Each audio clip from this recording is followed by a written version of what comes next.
I think we're done with day 2 of NBA free agency. Let's talk about the moves. Honestly, some stunning stuff, especially with Milwaukee. Michael Bolton. Thanks, Josh. It's Michael Bolton here, and it's time for another episode of the Locked On Fantasy Basketball Podcast. Let's get to it. Let's get to it, indeed. You are Locked On Fantasy, your daily NBA fantasy podcast. Part of the Locked On Podcast Network, your team every day. Hello and welcome to the Locked On Fantasy Basketball Podcast, brought to you by Basketball Monster. My name is Josh Lloyd, and ding dong, if today is World Sports Journalist Day, then it's time for us to respect the GOAT, Damian Barrett. I'm also the lead fantasy analyst at basketballmonster.com, and today's episode is brought to you by Monarch Money. Take control of your finances with Monarch Money. Use the code LOCKEDONNBA at monarchmoney.com for 50% off your first year. Thank you also for making Locked On Fantasy Basketball your first listen every day. We are free, and we are available on all platforms. So if you've got thumbs, can I have one for a bit? Give it to me? Yeah. Subscribe, comments, all of that stuff. I am recording this at about 11 p.m. Eastern, July the 1st. So I'm going to signify this as the cutoff of day 2 of NBA free agency. So stuff might go down afterwards, but I think this is a good spot for us to get in and talk about it. And to preempt a lot of the things that we're going to talk about, there's been some crazy stuff. Like DeAndre Ayton on the final year of a max contract, just bought out. He gave back $10 million, and at this point, we've been recording this, I don't know where he's going to go. There are a few openings of teams that might need some centers. We'll talk about that in a sec. But not in a million years did I think that Milwaukee, I know that Damian Lillard is not going to be playing next season due to that torn Achilles, but not in a million years did I think that they would stretch and waive the remaining $110 million of his contract, which now is on the books for $25 million a year for the next, it's more than 110, I think, $25 million a year for the next 5 years, $20 million. It's something like that. It's something ridiculous. $20 million for the next 5 years, waived and stretched. That is crazy. I know he's not going to play. They went all in to get Dame. It did not work out, very obviously. And now they're making a bunch of moves which might be good now. But what does it mean?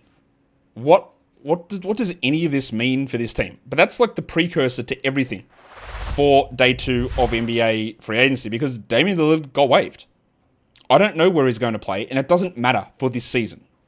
Well, that's not true. It sort of matters for this season in terms of where he goes and what money he gets and what does that indicate that a team is doing, because he's not going to play. So it takes up a roster spot, meaning that they're diverting roster spots and cash towards him, or does he sit out and not be signed for a year? I honestly don't know.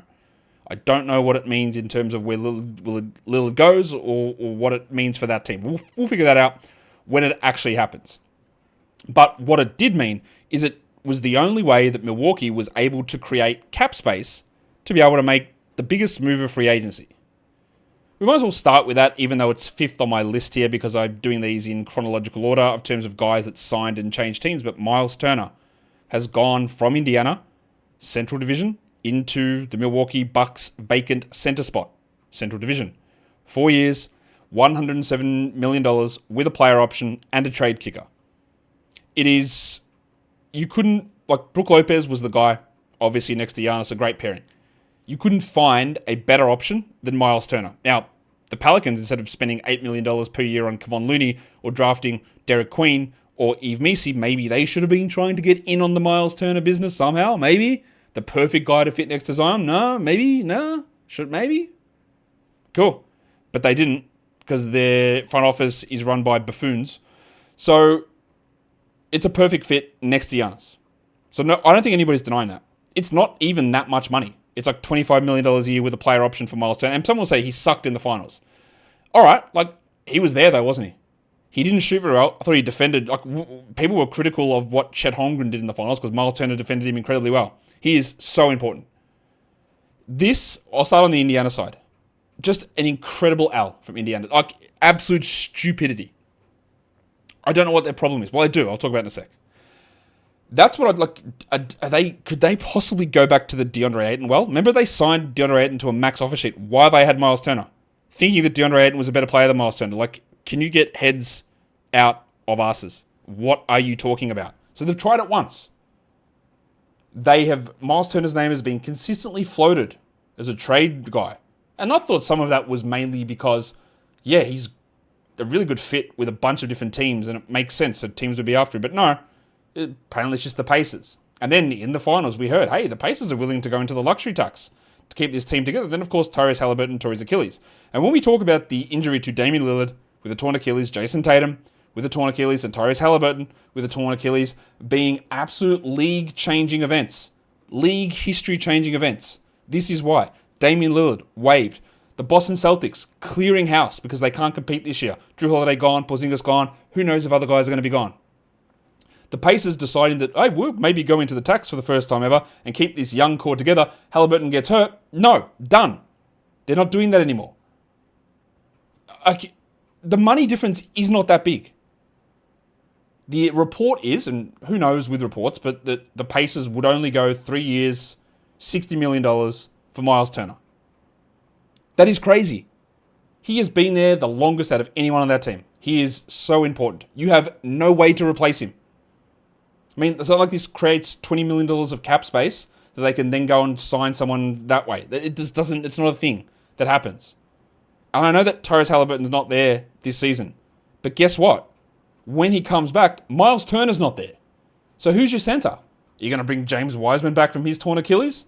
Is Isaiah Jackson going to be the starting center coming off a torn Achilles? Now, I like Isaiah Jackson's fantasy game. I like his ability as a rim protector. He's not Myles Turner, and he's coming off a torn Achilles. Is Tony Bradley going to be the guy? Is it Tom Bryant? Is it, God forbid, DeAndre Ayton? Which just would be infuriating. Just a tight-ass owner who saw a team almost pinch an NBA championship. And not pinch, I say pinch because nobody expected them to go that far. They deserved to be there. They had built a team in such incredible way. And then the money squeeze came on the pockets and that cheap-ass bitched out. Honestly, like, yes, you would have had to pay the tax for this 1 year because Halliburton was out. Ridiculous. On the Milwaukee side of this, and from a fantasy point of view, well, I don't exactly know what Glenn Rivers is going to do with Myles Turner, and he's not a great coach. We know this, and we've seen him institute some weird schemes and players changing teams. There can be impacts in their shooting and their usage, even block rate as different defensive schemes take a thing. So just watch that with Turner. But I would think that Glenn Rivers plays Myles Turner more than Rick Carlisle did. I would think that his minutes go up. If you thought that Bobby Portis was going to have this big opportunity, well, that's obviously cut now. You've got Myles and Giannis in the front court. For some reason, you've got Kyle Kuzma there. You've still got a disgustingly bad team. Like, I know that this is like we're making moves for Giannis, and Giannis was displeased about the Damian Lillard waiving. I think that he was displeased about the way that it happened and how Lillard wasn't notified in advance and there was none of this planning. I think that's what he's disappointed in. But still, the report also came out today that Giannis is going to be reevaluating the Bucks' chances for a title at the end of the offseason. Well, if he's actually serious and can evaluate basketball, and not all players can, they can be great at basketball without understanding what makes a good team and what makes a winning team. We've seen that. Shout out to Russell Westbrook trades. We've seen that so many times. So I don't know what Giannis... Hopefully someone who knows this stuff can talk to him about it. But a team like him and Myles Turner is a great pairing. Having Kevin Porter, Gary Trent, and Kyle Kuzma as the other guys is absolutely disgusting. It is terrible. It is bad. These are bad players. You have no shot of winning a title, I don't think. Now, I know, yeah, Indiana's going to be worse. Boston's not going to be in the mix. But Atlanta, Orlando, Cleveland, the Knicks, plus everything out west, no shot. Unless something bizarre happens. Like, you are, as the Bucks, if you're like, hey, we've got to keep Giannis, man, we've got to do something. Like, getting Myles Turner is the perfect thing that you could have done because you had no resources. But it doesn't make them a title contender. And if I'm Giannis, I'm looking at this and going, like, we're not winning. What am I supposed to do with Kuzma and Porter? They rescinded the offer to Ryan Rollins today as well, so he's a free agent. Don't know whether he comes back. It's crazy. Turner's fantasy value has a chance to... I can do a lot of things. I think the minutes can go up. I think the block rate could come down. The usage will be similar-ish, but again, there's ball hogs in Porter and Kuzma and Portis. Turner and Portis fit together. Turner and Giannis fit together. I think that he's going to do a lot more, but we just got to watch on that block rate stuff.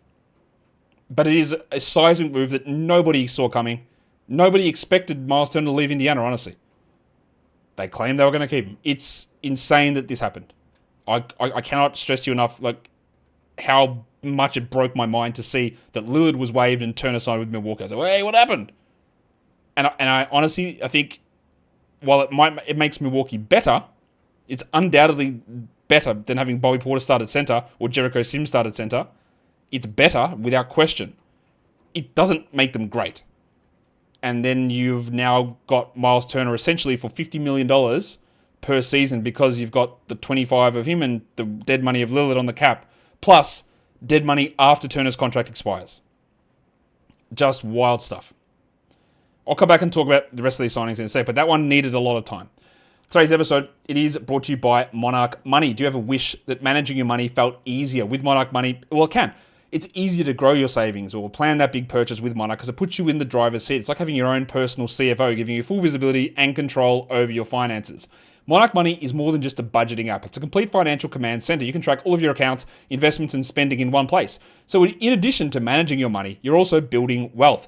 You might be on there like someone, my missus sent me this TikTok about a guy that's ordered 400 orders of Guzman y Gomez during the year. It seems a lot, but with Monarch Money, you'd be able to track that and go, maybe I pull up on ordering as much Guzman y Gomez and maybe put some of that money into a different savings account, investment. I don't know. This is not an ad for Guzman y Gomez. It's an ad for Monarch Money. So with that financial goal that you're looking for, it helps you keep track of that stuff. Take control of your finances with Monarch Money. Use the code LOCKEDONNBA at monarchmoney.com for 50% off your first year. That is monarchmoney.com. The code is LOCKEDONNBA for half off your first year. Shout out to Guzman y Gomez. All right, let's get into talking more now about these free agency deals, guys that are on new teams heading into the season. Nigel Hayes-Davis, ever heard of him? No, I didn't expect so. He signed a 1-year, $2.1 million contract to join the Phoenix Suns. He's I think 40% shooter over in Europe. Their roster is basically full now. He's not going to impact fantasy. We'll see how it goes. I think there's a chance. We see some of these international guys, like, say, Royce O'Neal or Ajay Sean Tate even, who come in, Torrey Craig, come in at an older age and are able to have useful NBA rotation careers as wing players. And I think Hayes-Davis is possibly that. I don't think he's a chance to start, but he's interesting. Trendon Watford joins the Philadelphia 76ers. We know that Watford, when given those minutes, has been a fantasy guy in the past. His numbers declined a little bit last season. He's on a two-year, $5.3 million contract, so basically a minimum deal in Philadelphia. He's going to be the backup there to Paul George. He can play alongside Paul George as well. And he's basically a Gershon Yabusele replacement because Yabu goes to the Knicks for a 2-year, $12 million deal. Now, he was on a minimum with the Sixers. It was going to be always hard for them to retain him, and he decided to go elsewhere. Now, he jumps into a front court with Karl Anthony Towns, with those lineups that were playing OG Anunoby and Josh Hart at the 4, and Mitchell Robinson is there as well. So Yabu will play maybe some small ball center, but mainly be a reserve power forward, and he's not going to have anywhere near the impact that he had this last season unless disaster strikes the Knicks, which disaster can strike at any point, we know that. But we also know that we saw Yabu in a situation where he had to play a lot more minutes and was in a starter's role for a big chunk of the season, and it didn't really generate big fantasy numbers. What it does mean now in Philadelphia as well, Watford can slide into the Yabu role, but we've got Andre Drummond there on the final year of his contract. Can Adem Bona just jump ahead of Drummond and be the backup center without the worry of Yabu as well? I would like to see it. We'll see. The Knicks also grabbed Jordan Clarkson, the man on the street, Jordanclarkson. Clarkson was bought out by the Jazz, and he signs with the Knicks. Again, at this point, and I can actually say this now because I'm recording live as it's happening, I don't know who the Knicks coach is going to be. It looks like it's going to be Mike Brown, and Mike Brown is a heavy minutes guy, not quite the same as Tom Thibodeau, but I think some of the Mike Brown heavy minutes stuff was that the Kings bench was trash. You were running Jay Crowder and Doug McDermott in that group, right? If you have a bench that's going to include probably Josh Hart, and now Jordan Clarkson, and Gershon Yabusele, I don't know that those guys are going to be playing 38 minutes a night as starters. Now, Clarkson's been bad. There's no question about that. His shooting the last 2 years has been dreadful. And we probably only use him as a streamer for points and threes in fantasy leagues or in fantasy points leagues if someone gets hurt. People can get hurt. Clarkson's just going to be really bad at shooting. He's not going to have a starting role. He's not going to play 30 minutes a night. He's probably more of a 25-minute a night guy, but those are the guys, like it really hurts at Juice McBride, for example. Campaign and Delon Wright, who had some moments at times. Clarkson should be ahead of those guys, but it is also possible that Clarkson's completely washed. Now, he was a huge culture guy for the Jazz as well. Filipino legend, we know this. He was a great guy. They loved him around the team. He's changed a lot from his old days of questioning the existence of dinosaurs, but now he's with the Knicks. It's interesting to see how they're going to deploy him. Other signings. What are your mates the Kings doing? I haven't even talked about them declining the team option exercising the team option on Keon Ellis. And why is that important? Well, I said, well, that means they want to keep him. It sort of, but also no. Because if they had have declined the team option on Keon Ellis, it would have turned him into a restricted free agent. And then, of course, they could have matched him and given him an extension. Now, after that team option is done, after this season, he's an unrestricted free agent. And given the fact that he's been bounced back and forward from the bench and the starters, I would be doubtful he's going to stick around. So I don't know what this idiot franchise does. And their solution is, after trading away De'Aaron Fox and, of course, trading away Tyrese Halliburton and trading forward DeMar DeRozan and Zach LaVine, is that we need Dennis Schröder. Let me just let it sink in. We need Dennis Schröder. Schröder signed a 3-year, $44 million deal. It's a lot. He was the backup in Detroit. He was solid as a backup. There was some talk that maybe there'd be a sign and trade of Schröder for Monk, which, again, is crazy because Monk is the better player. So, once again, Monk and Ellis are limited. I think it'd be hard to suggest that Malik Monk or Keon Ellis are draftable players in fantasy. Again, other stuff can happen, but you were expecting that Schröder at this contract will start alongside LaVine, alongside DeRozan, alongside Murray. And then you've got Devin Carter, who I'm not really sure is very good, but you've got Malik Monk, and you've got Keon Ellis. So there's depth there, for sure. But prioritizing Schröder feels crazy to me. Prioritizing DeMar DeRozan feels crazy to me. Prioritizing Domantas Sabonis feels crazy to me. I just don't know that ownership, which trickles down to guys like Scott Perry, the new GM who apparently is fixing a mess left by the last GM, who's fixing a mess left by the last GM, who's fixing a mess left by the last GM, who was fixing a mess left by the last GM, all while the same owner is there. Yeah. Maybe Jeremy Lamb needs to come back. I don't get it. I'm not drafting Dennis Schröder in fantasy. We've seen what Dennis Schröder needs. He needs to be on a terrible team, or he might have that, but he needs to be on a terrible team where the ball is in his hands and his usage is high, and he will not do that. He can be an okay assist guy, but his usage won't be there. His efficiency won't be there. He doesn't provide defensive stats. He's a bad rebounder, and LaVine, DeRozan, and Sabonis are going to have the ball. So what is the point of him? What is the point of Dennis Schröder on this team as a starter? What is the point? He has improved as a defender. Absolutely he has. But what is the point? He's not as good of an offensive player or shooter as what Malik Monk is. He's not as good as a defender as Keon Ellis is. What is the point of this? I don't get it. Toronto brings in Sandro Mamakilishvili. 2 years, $5.3 million, basic minimum contract for 2 years. So Mamu, all right, whatever. Mamu had some moments at the end of last season. He's a solid enough third big. Okay, totally fine. He can actually shoot a little bit, unlike everybody else on their team. That's fine. Nice, reserve, depth, big piece. Okay. Because their center depth is John Mobo as the backup. It's not good. So Mamu, that's fine there. I like Boston taking a flyer on Josh Minott. 2 years, $5 million. At the moment, their projected starting power forward is George Niang or Baylor Shireman. I'm not saying that Josh Minott is going to be their starting power forward. I sort of hope that he is. But that competition level is ridiculously low. Their starting center could be Luka Garza or Nemesh Keita. If Minott was to get 28 minutes a night, we would draft him. Because his steal rate's high, he's a good block guy. The shooting, I think, is there. There's some rebounding and passing ability. He'd be a better option than Niang, I think. Shireman, don't know. But, look, in all likelihood, this doesn't work out. This Minott can't cut it, can't ramp up. But if there's a situation going from a spot in Minnesota where he just never played to a position where, hey, let's see what you got. This is it. So we have to be really, really paying attention to the Celtics, what are the moves they make, and what they could possibly do to where they value Minott. Tim Hardaway leaves Detroit and goes to the Nuggets, 1 year minimum salary. He will be on that bench alongside Jalen Pickett, alongside Bruce Brown, with Christian Brown starting. Now, Russell Westbrook's basically not coming back there. I don't know where the hell Russ is going to go.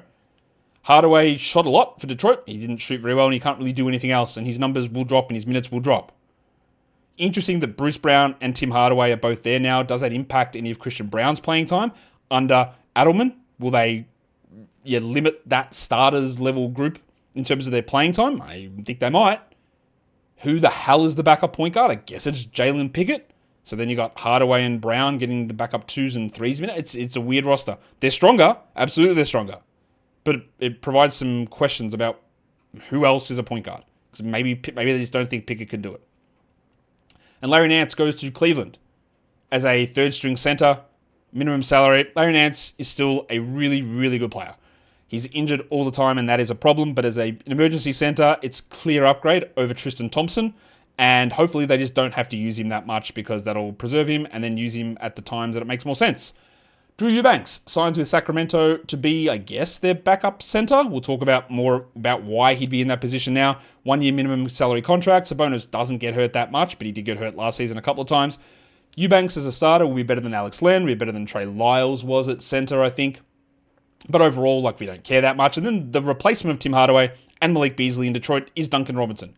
3 years, $45 million. Now, Robinson is 31 years of age. His play has dropped off. I don't think he's as good as Malik Beasley. I think he's probably better than Tim Hardaway. Replacing Beasley and Hardaway with LeVert and Robinson is definitely a change. Then you're also adding Jaden Ivey back into that mix. We shouldn't be considering Robinson much of a fantasy guy, although someone needs to start. I would guess it's going to be Ivey alongside Asar, Cade, Harris, and Duran. But if they want that spacing, maybe Robinson starts over Asar or over Ivey. So we'll just keep an eye on that. He'd be an excellent, and one of these names we're going to chuck into the mix now, of hey, don't overspend for threes in fantasy drafts because this man might hit 3 threes a game. With 14 points and 3 threes, he might do that. Because somebody has to pick up that slack of what the hell Beasley and Hardaway did last season. And it's probably going to have to be him, I'm guessing. I don't really know who else it would be. We'll come back and talk about some of the trades and re-signings and extensions that went down as well. And one of those trades involved that last signing because Detroit didn't have the ability to just outright sign Duncan Robinson like that. So it had to be a sign and trade. Now, often in sign and trades, teams just give back, here's a couple of second round picks, whatever, for your troubles. Yeah? We'll scratch your back, you scratch mine. Not this one, because Detroit said, can you just take Simone Fontecchio? So Fontecchio is a guy that they got from Utah 2 years ago, came across at the dead of the 14-game season, and played really well. And then he was incredibly marginalized last season. He was very clearly behind Tobias Harris and Asar Thompson. He didn't play anywhere near as well. I thought that they should have used him a little bit more, but they just clearly just wanted him out of there.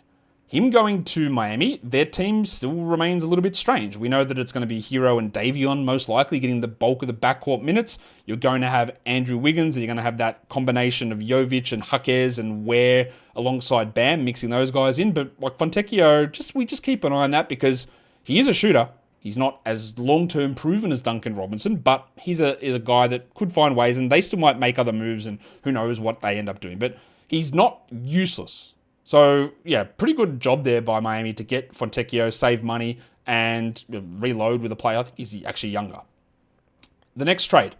This is Jonas Valanciunas getting sent to Denver in exchange for Dario Saric. As far as I can tell, there's nothing else in this deal. There's no picks or anything. Now, Dario Saric was so bad, he was unplayable last season. DeAndre Jordan was playing over him. Just a horrific decision by Calvin Booth in the front office to give this guy 2 years, $10 million, including a player option. Really terrible. Sacramento traded for Jonas Valanciunas at the deadline. He was a solid replacement. Now, we know what Valanciunas' limitations are. The salary difference is stark. I think it's $11 million versus $5 million. So I guess that's Sacramento saving a little bit of money and then bringing in Drew Eubanks to be the backup. But it is a downgrade. For as much as you can criticize Valanciunas and his play, Saric and Eubanks are not as good as Valanciunas. So they downgraded their backup center position and saved some money. Valanciunas is a massive upgrade over Saric, over Jordan, over Najee.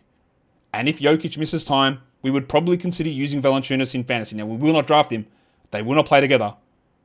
If they do, I don't know how that's going to work. But his value is pretty limited. But he's an elite rebounder and a pretty good usage guy off the bench. And he's just a better player than they've had in that backup center slot. So I think it's a W from Denver. Again, put this on repeat. I don't really know what Sacramento's doing. Unless I'm missing something with this, and this money saving is just so important to them making this big Dennis Schröder sign. Because again, if creating the space to sign Dennis Schröder is what you needed to do, don't do it. Don't do it. Not worth it. Other moves can come, and that can change your mind. And then as part of the deals, that obviously Milwaukee needed to waive Damian Lillard to get Myles Turner in, but they also needed to make this trade. So Pat Connaughton and 2 second-round picks go to the Charlotte Hornets, and then Vasilije Micic moves across to Milwaukee, who had an $8.1 million team option. Now, his $8.1 million team option seemed destined to be declined, and he was going to head back to Europe. But it was opted into, so he could be traded from Phoenix to Charlotte in the Mark Williams deal, and now he's part of the deal that goes to Milwaukee in order for them to facilitate the Lillard stretch and the Turner signing. Now, the Bucks' starting point guard is Kevin Porter Jr. They currently don't have Ryan Rollins. Is Micic going to stay and be the backup? Because Porter's bad. Now, Porter will definitely play, and Porter is going to be a draftable guy in fantasy, understanding all his limitations. But for deeper leagues and for assist streaming, if Micic is actually the backup point guard, which again, it seems crazy this is the team you think is going to convince Giannis that you're a championship contender, but Micic might have to stay and play 20 minutes a night. Yeah, that guard room is pretty rough in Milwaukee. It's pretty rough. Couple of extensions. Shai Gilgeous-Alexander signed the largest extension ever, I believe it is. 4 years, $285 million. What do you want to tell you? He's awesome. It's a big contract, but he's great. It's like $70 million a year. He's the best player in the NBA, debatable with Jokic. Whatever, they won the title, do it. The Raptors. There's everything not everything, but a lot of things that I say require a lot of context around them. It's very easy to pick out individual things. It's easy for me to say that Jakob Poeltl was the most indispensable Raptor last season. Because when he wasn't there, they had no center whatsoever, and they were terrible. That was true at the start of the season, and it was clearly evident throughout the season. Chalk up a W for me, right? That was true. It is still an incredibly insane decision to add 3 years and $85 million onto the Jakob Poeltl contract, including him opting into the final year of his other contract. So it's basically like 4 years, $100 million. For a man that's, 29, 30, taking him through to age 33 at $20 million a year. Now, $20 million a year in the rising cap environment is not that much. But again, he doesn't shoot or space the floor. You drafted Colin Murray-Boyles, who doesn't shoot or space the floor. You've got Scotty Barnes, who doesn't shoot or space the floor. You've got RJ Barrett, who doesn't shoot or space the floor. You've got Brandon Ingram, who's not particularly reliable, not a volume three-point shooter. And everyone's on expensive contracts. So this is going to be a tax team that is not that good. And I know, they need Jakob Poeltl because their center depth is bad. You know what you could have done at pick number 9? Taken a center. Come on, Mulwatch was right there. You could have taken Thomas Sorba. You could have taken a center. But now we're extending Poeltl out again, like trading. They traded the 10th, 6th pick in the draft for him. It turned out to be the 6th pick or the 8th pick in the draft, whatever that pick was. The Sohan, well, I don't know. It was a high draft pick to get him. And now you've extended him again, and the fit with him and Barnes and Murray-Boyles and all these other guys makes no sense. There's no super young talent on this team. I cannot understand it. And again, in isolation, do they need Jakob Poeltl? Yes. Is $20 million solid enough for a capable starting center? Yes. But who cares? Is Colin Murray-Boyles an okay pick at pick 9 in a vacuum? Yes. Does any of it make sense on this team? No. It doesn't. So we can isolate each move and go, that's fine. All right, that's okay. But Poeltl's going to be 33 at the end of this deal. It just, what are they trying to build? Now, we can say this again. Milwaukee might be terrible. The Pacers might struggle. Boston's going to be way worse. Is this Raptors team actually a top 6 team in the East? Are they good enough for that? I honestly don't know. I'm very confused with what... part of the thing I have with the Pelicans as well is what are you actually trying to do? What is your aim? What sort of team are you trying to build? I don't get the process behind it. And that's why I don't like that signing. Let's talk about guys re-signing. 2 in Milwaukee. Gary Trent. Gary Trent signed at a minimum last season, and the idea was he'd work his way into a bigger contract. Well, basically, he just signed another 2-year contract for the minimum.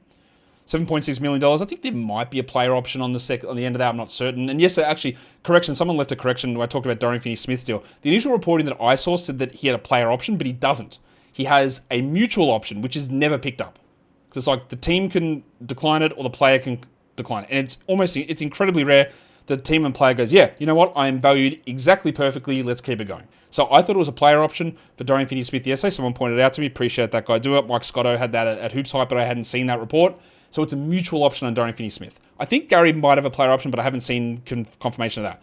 Gary Trent's probably going to start. Gary Trent probably is going to get some more shots. Gary Trent is probably going to fool some ranking systems into thinking that he's better than he is. He'll hit some threes.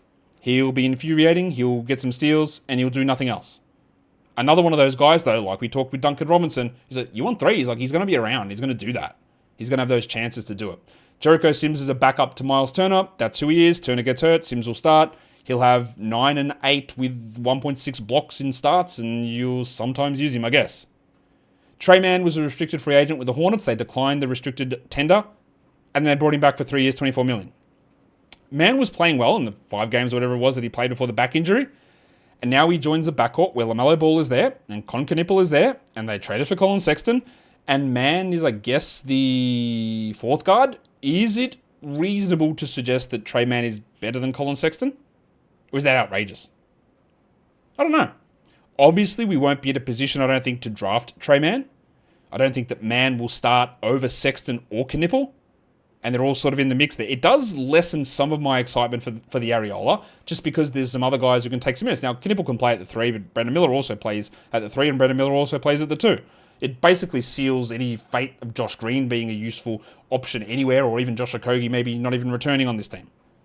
So, Mann is back. It's pretty decent value. I like him as a backup to LaMelo Ball and just being a guy that generates his own shot, but the upside is not really huge. And then the last one just snuck in before I recorded this. Eric Gordon back to Philadelphia on a minimum. Don't imagine he's going to be playing that much with Edgecombe, McCain and Maxey in that backcourt, and Oubre still there, and Paul George. I don't imagine we get much out of Eric Gordon. He's old, he's washed, but he's there as an insurance policy, and there you go. That was day 2 of NBA free agency. Shall we just look to see if anything seismic has happened before I close off? The only other thing that's happened is we got news that Jaren Jackson suffered a toe injury, a turf toe type injury playing basketball, and will require a procedure to get it right. We expect that he's ready for the start of the season, but now that's him. Jalen Williams is having surgery, who's going to be iffy for the start of training camp or preseason. And then you're adding to guys like Trey Murphy, plus all of the other guys like DeJounte and Tatum and Lillard and Halliburton and Kyrie, who aren't going to play for the whole season or the majority of the season. So yeah, bummer there for Jaren. I mean, Santi Aldama, I assume Jaren will be fine to begin the season, honestly. But we don't need to watch that one, because the Grizzlies, of course, will provide us updates when it is deemed appropriate, meaning they'll lie to us and they'll say it's like, oh, he actually lost a toe, and then he'll come back, he'll have 5 extra toes, because they lie about the injuries consistently and the severity of them or whatever it is, either in the good or the bad. They lie both ways. Cool. Thumbs up. Thumbs up. Guys, we are done here. Thank you so much for listening, everyone. See ya.